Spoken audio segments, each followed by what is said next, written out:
এখানে 5 লাখ টাকা আছে, এই নাও। কিন্তু তুমি না আমার 2 মাসে কিস্তি দিছিলা। ওই 2 মাসের টাকা আমি তোমার বেশি দিলাম। তোমার কাবিনে 5 লাখ টাকা তুমি বুঝা পাইছো? হ্যাঁ পাইছি। আজকে থেকে আমি তোমার স্বামী হিসেবে মাইনা নিলাম। তোর মতো মেয়ের আমার বউ হিসাবেও মানি না। তুমি কি কইতাছো? আমার বউ হিসেবে মানো না কেন? কারণ তোর তো স্বামীর দরকার নাই, তোর দরকার কাবিনের টাকা। দিয়া দিলাম তোর কাবিনের টাকা। কাবিনের টাকা নিয়ে থাক, কাবিনের টাকাটা বল তোর খাওয়ান পরন দিতে। আমি যেহেতু তোর কাবিনের টাকা দিয়ে দিছি, আমি তোর লগে সংসার করবো না। বাইরে আমার বাড়ির থেকে। কাবিনের টাকা চাই, কিন্তু আমি তোমার সাথে সংসার করতে চাই। তুই জানোস তোর কাবিনের টাকার জন্য আমার দোকানটা বন্ধ হয়ে গেছে। আমি রিক্সা চালাইছি, আজকে আমি এই বাড়ির বিটার বন্ধক দিয়া তোর কাবিনের টাকা বুঝাই দিছি। এত কিছু পরে তুই ভাবলি কিভাবে আমি তোর মতো মেয়ের সাথে সংসার করবো? বাড়িতে বেরো যা, বেরো।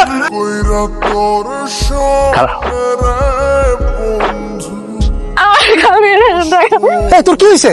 আমার স্বামী আমার কাবিনের 5 লক্ষ টাকা দিয়ে বাসা থেকে বাইর করে দিচ্ছে। কাবিনে 5 লাখ টাকা দিয়ে দিছে? টাকাগুলো কই? এই বাড়িতে আসার সময় রাস্তায় কিছু লোক আমারে ধইরা আমারে মাইরা টাকাগুলো লয়ে গেছে। কাবিনের টাকা তোর কাছ থেকে নিয়ে গেছে? তোর লোক একটিও নাই? কিছু নাই। টাকা ছাড়া তুই এই বাড়িতে আইছস কেন? হ্যাঁ, আমার স্বামী তো আমার বাড়ি থেকে বাইর করে দিছে। এই বাড়িতে নাইলে আমার তো যাওয়ার কোনো জায়গা নাই। তুই যেখানে খুশি সেইখানে যা। তোর কাছে যখন টাকা নাই তখন এই বাড়িতে তোর কোনো জায়গা নাই। বাইরে বাইরে তুমি কি কইতাছো ভাবি? আমার বাপের বাড়ি তো আমি কেলে বাইরে হয়ে যাবো?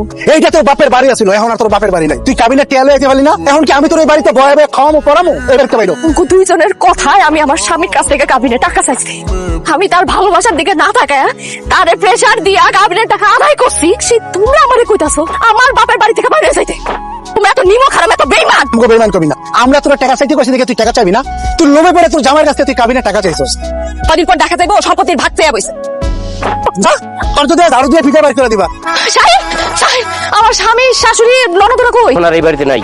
তারা কই গেছে? কই গেছে আমি কেমনে কমু? হ্যাঁ, আমার কাছ থেকে এই বাড়ি বন্ধক রেখে যে টাকাগুলি আইনা তোমার কাবিনে টাকা দিছে, তুমি আরো 200 টাকা দিয়া এই বাড়ি ঘর যা আছে সব কিনে নিছি। এই এলাকা ছেড়ে চলে গেছে। এলাকা ছেড়ে চলে গেছে? কি থাকার মতন অবস্থা রাখছো? হ্যাঁ, এই সোনার সংসারটা পাইয়া খান খান করে দিছো। আরে ব্যথা পান নাই তো? শাহিন, আমার স্বামী শাহিন, 10টা বছর আমি তো তোমার কত জায়গায় খুঁজ কিন্তু পাই নাই। তোমার এই অবস্থা কেন? ভাব করছিলাম না আপনার শাস্তি পাইছি। ভাই ভাবি কথায় পূজা তোমার কাছে কাবিনের টাকা চাইছি। তুমি যেদিন আমার বাড়িতে বাইর করে দিলা, যাওয়ার সময় কতগুলা বকাটে পোলা পাই আমার মায়েরা আমার কাছ থেকে টাকাটি লয়ে গেছিল। যখন ভাই ভাবির কাছে গেলাম, তারা দেখলো আমার কাছে কোনো টাকা নাই, আমার মায়েরা বাড়িতে বাইর করে দিছিল। এই কথাটা আমি তোমার তখন বারবার বোঝানোর চেষ্টা করছিলাম যে কাবিনের টাকা নিয়ে একটা নারী সুখে থাকতে পারে। একটা নারী সুখে থাকতে হইলে তার স্বামীর তার পাশে থাকতে হয়। স্বামীর আদর যত্ন ভালোবাসা পাইলেই একটা নারী সুখে থাকে। কাবিন হইল গিয়ে নারীর অধিকার, কিন্তু স্বামীর ভালোবাসা হইল গিয়া সংসারের শান্তি। তুমি ঠিকই কইছো, আমি ভাই ভাবির কথার পাল্লায় পইরা তো বড় একটা পাপ করে ফেলছি। আর উচিত হয় না।